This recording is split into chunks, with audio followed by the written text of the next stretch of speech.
Anna, you're way too generous. Let me reflect as well how much I value your friendship, your leadership, your witness to the deepest principles that are at stake here. The dignity and rights of all people, freedom of religion, the basis for civilization itself. Thank you, Anna, for all that you're doing. God bless you. Can we give Anna a hand, please?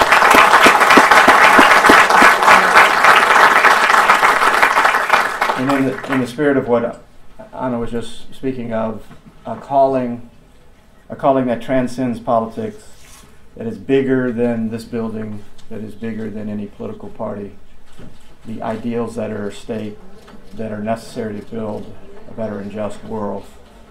We are called, as Anna so well put it. Let me read something that I was just looking at moments ago to you, because we have two jobs here. All of us in the room have two responsibilities, and they're very difficult responsibilities. And sometimes they're hard to reconcile, but we have to wrestle with this reconciliation. The first responsibility, obviously, is to attack the unjust structures that are leading to a dying, broken, wounded people who are hanging on for life.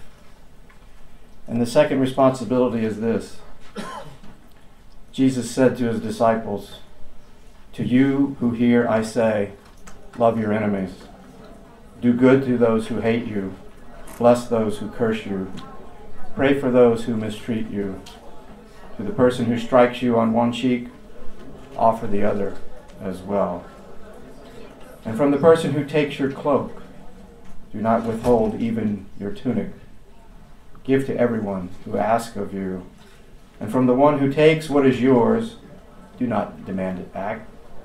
Do to others as you would have them do to you. For if you love those who love you, what credit is that to you? Even sinners love those who love them.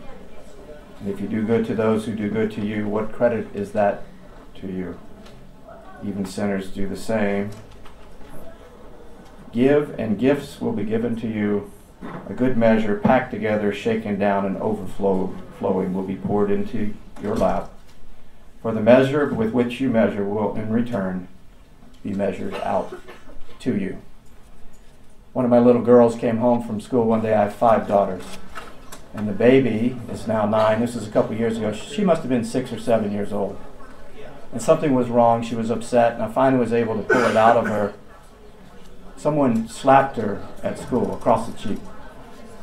And as any good parent would, those of you who have children, you know that it's necessary for the young vessels to be formed, that no one should allow themselves to be victimized by bullying or hatred, especially when you're young, or else it turns inward and you lose self-confidence. So the job of the parent is to build up the child.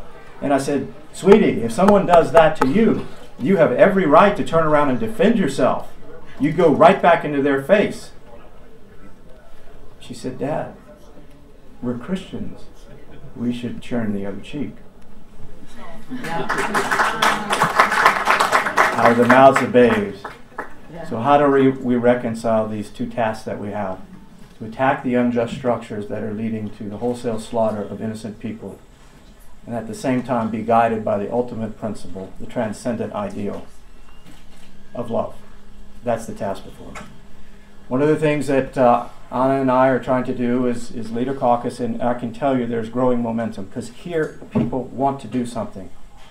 We don't exactly have a clear pathway because there is no clear pathway, but everyone wants to do something. And beginning with a resolution that calls this for what it is, a genocide, a wholesale slaughter of peoples, a grave injustice, will hopefully elevate the consciousness of the entire world as to what's happening and attack the scandal of indifference, the scandal of silence, as Pope Francis has said. It also has implications for those who are in a position who must migrate, but it does not give up on the idea that Christianity, as well as other faith traditions, have every right to their ancient homeland as anyone else. And that's the job here.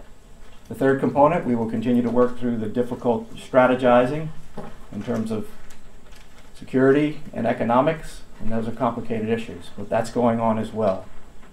But I just wanted to leave you with this understanding of what we're trying to do to assist you. Now, I understand that many of you are from various states and you're going back to tell your people where you're from. This is exactly what we need. A new political movement that is grounded in an essential truth, that all persons have inherent dignity and right. And if one is suffering, all must suffer together.